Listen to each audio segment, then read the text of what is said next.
crucial. Vous devez établir des objectifs spécifiques pour votre vision ou votre rêve.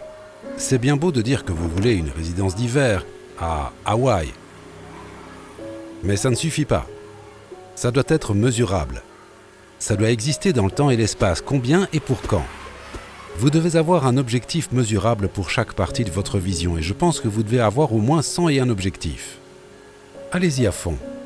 John Goddard, dont nous avons parlé dans notre premier livre, lorsqu'il avait 15 ans, il a établi une liste de 127 objectifs qu'il voulait atteindre. Il était assis dans la salle à manger avec son père et plein de gens importants venaient dîner, des gens très riches de la ville, et il les écoutait parler à son père qui était un homme d'affaires prospère. Il disait des choses comme « J'aurais aimé voyager autour du monde avant de commencer mon entreprise, car maintenant c'est trop tard » ou « Je regrette de ne pas avoir passé plus de temps avec mes enfants » ou « J'aurais aimé lire l'encyclopédie ou apprendre la musique, à jouer d'un instrument ».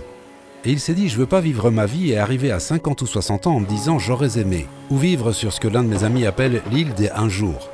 Un jour je ferai ceci, un jour je ferai cela et rien n'arrive.